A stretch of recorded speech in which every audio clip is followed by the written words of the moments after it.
Dear student, कैसे हो आप सभी। स्वागत है आपका हमारे यूट्यूब चैनल में। आज मैं आपके लिए चैप्टर नंबर 9 का सवाल नंबर 15 लेकर आया हूं, जो कि हम 10th क्लास की मैथ का पढ़ रहे थे। ठीक है, 10th क्लास की मैथ में हम पढ़ रहे थे त्रिकोणमिति के कुछ अनुप्रयोग।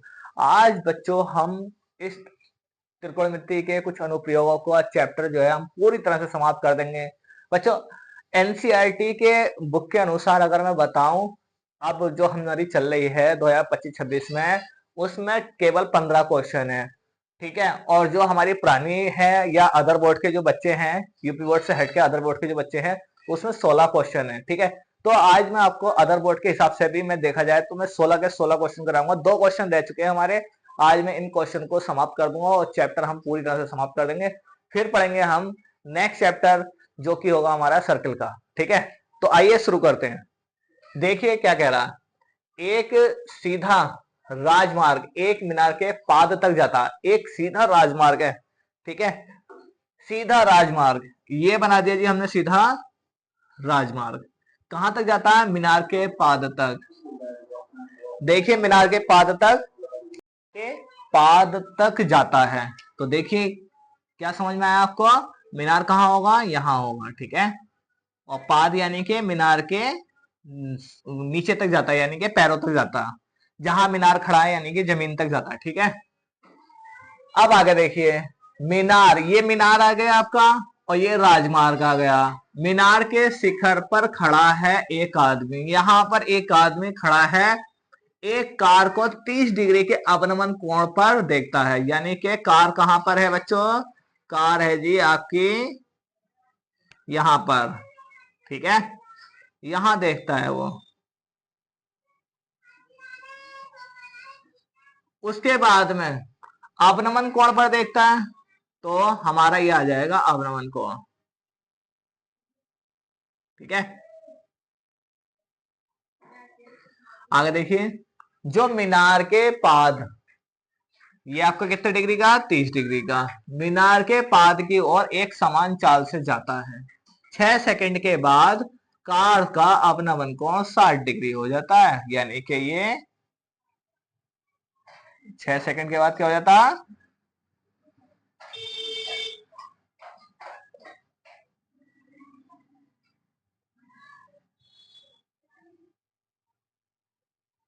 6 सेकंड के बाद ये 60 डिग्री हो जाता है। तो ये आ गया आपका 6 सेकंड। ठीक है, इस बिंदु से मीनार के पाद तक पहुंचने में कार द्वारा चली गई दूरी, यानी कि ये हमें निकालनी है बच्चों। ठीक है, तो उम्मीद है आपको चित्र समझ में आ गया होगा। ये आपका एंगल आ जाएगा 30 डिग्री और ये वाला आ जाएगा आपका 60 डिग्री। ठीक है, तो इसको नाम दे दीजिए। नाम देंगे हम ए, बी, सी और डी। ठीक है, ये हमने नाम दे दिया। हमें सीबी निकालना है। क्या निकालना है हमें? सीबी। ठीक है, तो हम क्या करेंगे?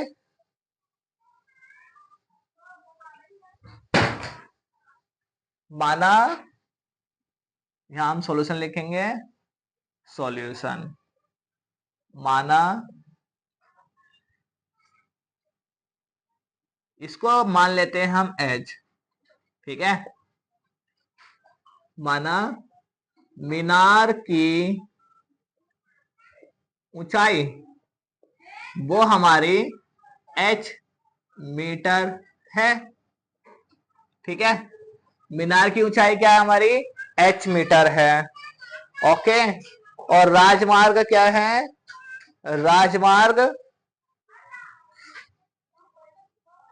डी, डी और बी। डी बी एक राजमार्ग है, तब डीबी हमारा क्या है? एक राजमार्ग है, तब त्रिभुज ए बी सी में, ए बी सी में बात कर रहा है, यानी कि एंगल 60 डिग्री। ठीक है, tan theta, tan theta is equal to होता है हमारा लंब बटे आधार। टेन थीटा की जगह कितना रखेंगे हम? 60। पहले 60 डिग्री वाला निकाल रहे हैं हम। बराबर लंब कितना है आपका h और आधार कितना है आपका CB। ठीक है, tan 60 का मान √3 बराबर h अपॉन CB। इसके नीचे एक मानेंगे, क्रॉस मल्टीपल कर देंगे, h बराबर कितना आ जाएगा √3 CB। ठीक है बच्चों, ये आ गया √3 CB। h बराबर निकाल लिया हमने।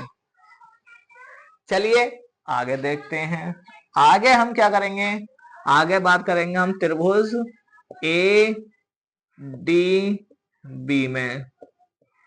ADB में बात करेंगे तो एंगल कितना ले लिया हमने 30 डिग्री। तो tan theta is equal to आ गया हमारा लंब बटे आधार। tan थीटा की जगह कितना रखेंगे 30 डिग्री। लंब कितना है आपका, लंब है आपका h। आधार कितना है आपका, बताइए बच्चों, आधार कितना होगा आपका। आधार हम इस तरह से ले लेते हैं DC प्लस CB। ठीक है, tan 30 का मान 1/√3 बराबर h DC प्लस CB। ठीक है, ये हमने ले लिया DC प्लस CB। अब आगे क्या करेंगे, अब हम बताइए बच्चों, देखिए ध्यान से, DC कितना दे रखा है आपका 6 दे रखा है, ये रख देंगे हम 6, क्रॉस मल्टीपल कर देंगे तो क्या आएगा आपका √3h बराबर 6 प्लस CB। ओके, अब हम देखेंगे यहां से क्या, यहां से लेंगे हम समीकरण 1 से। जब हम समीकरण 1 से बात करेंगे तो देखिए ये h बराबर है, उठा के यहां रख दो। आप क्या करेंगे, हम h बराबर यहां रख देंगे तो √3 इंटू √3 CB बराबर 6 प्लस CB। अब क्या करेंगे, अब हम √3 के √3 से गुणा कर देंगे तो कितना आ जाएगा आपका 3 CB। ये CB प्लस का इधर आएगा तो माइनस का हो जाएगा बराबर 6। 3 CB में से 1 CB घटा देंगे तो 2 CB बराबर 6। CB बराबर 6/2। 2 से 6 को काट दो, 2 तिया 6। CB बराबर कितना आ गया आपका 3। ठीक है, CB बराबर कितना आ गया 3।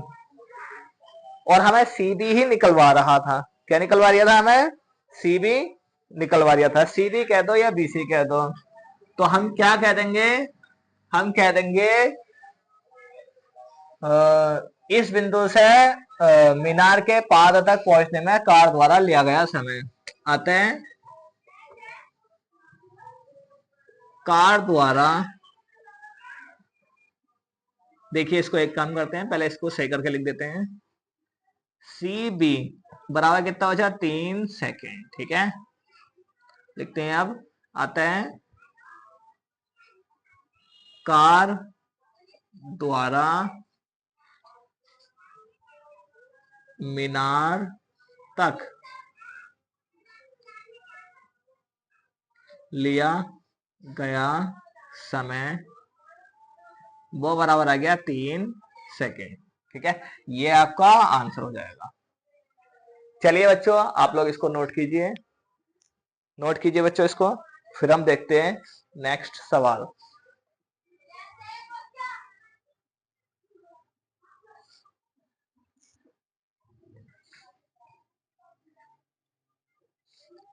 लास्ट में लिखा हुआ बच्चों, कार द्वारा मीनार तक लिया गया समय, मीनार तक लिया गया समय। ठीक है, या कार द्वारा मीनार तक पहुंचने में लगा समय,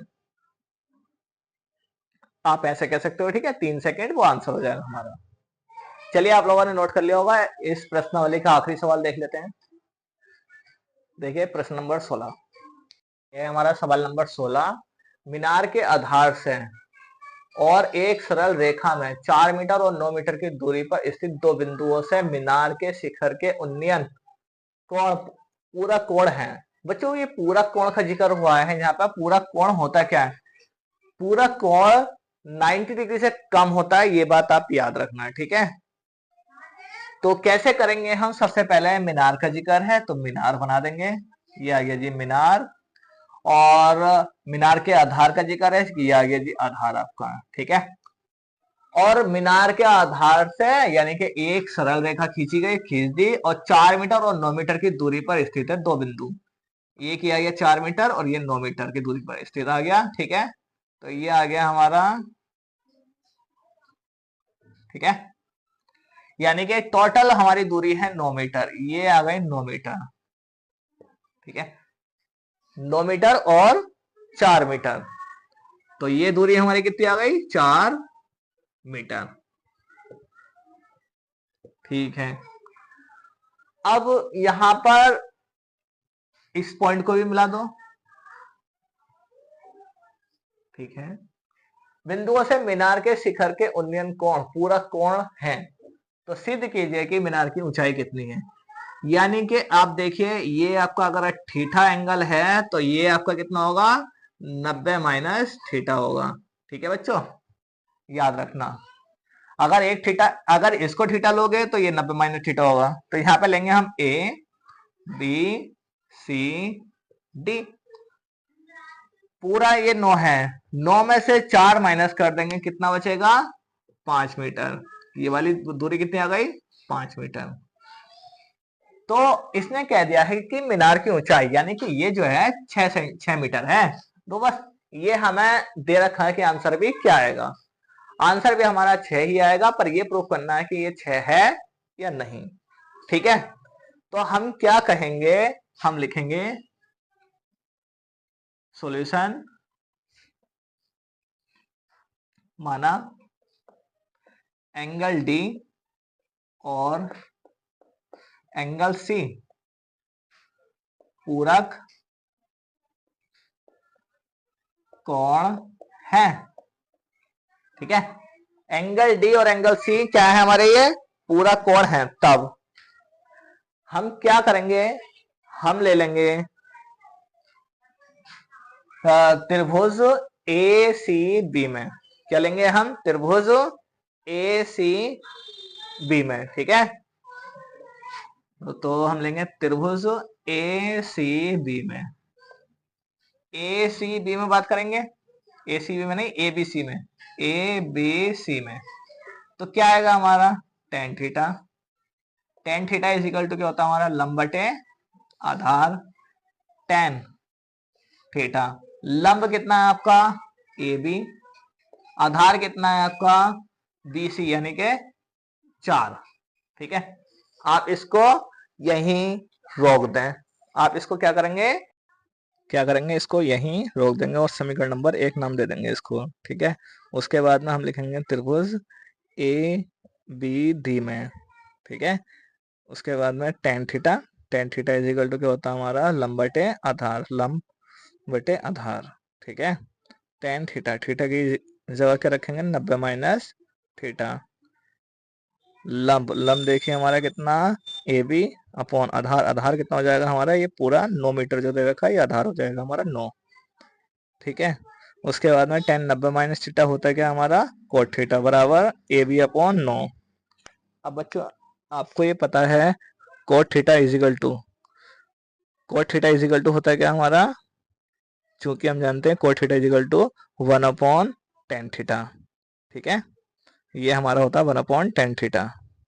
अब हम इसको आगे लिखेंगे, कोट थीटा की जगह हम रख देंगे 1 अपॉन टेन थीटा, ठीक है। तो लिखेंगे हम 1 upon tan theta is equal to A B upon 9, A B upon 9 हो जाएगा। अब अगर देखिए ये 1 अपॉन 9 है, क्रॉस मल्टीपल, अरे नहीं, क्रॉस मल्टीपल नहीं कर रहे हैं हम, एक काम कर रहे हैं, इसको जो है ना पलट देंगे, इसको क्या कर देंगे, पलट देंगे। जब इधर का पलटेंगे 1 अपॉन टेन थीटा को पलटेंगे तो उधर का भी पलट जाएगा, बराबर के दूसरी पार का, ठीक है। तो ये हो जाएगा हमारा टेन थीटा इजिकल टू 9 बटे ए बी, ठीक है। अब हम लिख लेंगे समीकरण 1 से, समीकरण 1 से, ठीक है। समीकरण 1 से जब लेंगे तो हमें देखिए टेन थीटा इजिकल टू क्या आया था हमारा, ए बी अपॉन 4 आया था। तो टेन थीटा जहां पर है उसकी जगह हम ए बी अपॉन 4 रख देंगे। ए बी अपॉन 4 बराबर क्या आ जाएगा हमारा, 9 बटे ए बी, क्रॉस मल्टीपल कर देंगे तो ए बी का स्क्वायर बराबर कितना आ जाएगा, 9 चौक 36, ठीक है। तो ए बी का स्क्वायर बराबर 36, 36 को कर देंगे हम 6 का स्क्वायर, क्योंकि 36 6 का स्क्वायर होता है। तो स्क्वायर से स्क्वायर काट देंगे, ए बी बराबर कितना गया 6 मीटर। क्वेश्चन ने पहले ही कह दिया था कि मीनार की ऊंचाई कितनी आनी है 6 मीटर आनी है, और 6 मीटर आ गई। तो अब लास्ट में या तो आप लिख दो इसको क्या कि अतः मीनार की ऊंचाई 6 मीटर है, ठीक है। या तो आप लिख दो या फिर इसका आंसर यहीं छोड़ दो। तो हम क्या करेंगे, हम लिखेंगे अतः मीनार की ऊंचाई, मीनार की ऊंचाई कितनी है बच्चों 6 मीटर है, ठीक है। मीनार की ऊंचाई 6 मीटर है और ये आपका आंसर हो जाएगा। इसको हम कह देंगे प्रूव्ड, प्रूव कर दिया हमने, ठीक है। चलिए बच्चों, ये था हमारा क्वेश्चन नंबर 16 जो कि पूरी तरह से समाप्त हो चुका है। आज हमने चैप्टर नंबर 9 को पूरी तरह से समाप्त कर दिया है। कल हम पढ़ेंगे चैप्टर नंबर 10। चैप्टर नंबर 10 है बच्चों वृत्त, जिसको इंग्लिश में बोलते हैं सर्किल। नोट कीजिए बच्चों, जल्दी से इसको जल्दी से नोट कीजिए। तो देखिए बच्चों, आज के लिए इतना ही रहेगा। आज हमने चैप्टर नंबर 9 पूरी तरह से समाप्त कर दिया है, और कल हम चैप्टर नंबर 10 पढ़ेंगे जिसका नाम है व्रत। आज के लिए इतना ही, मिलते हैं हम अपनी नेक्स्ट वीडियो में। तब तक के लिए best of luck for everyone, thank you.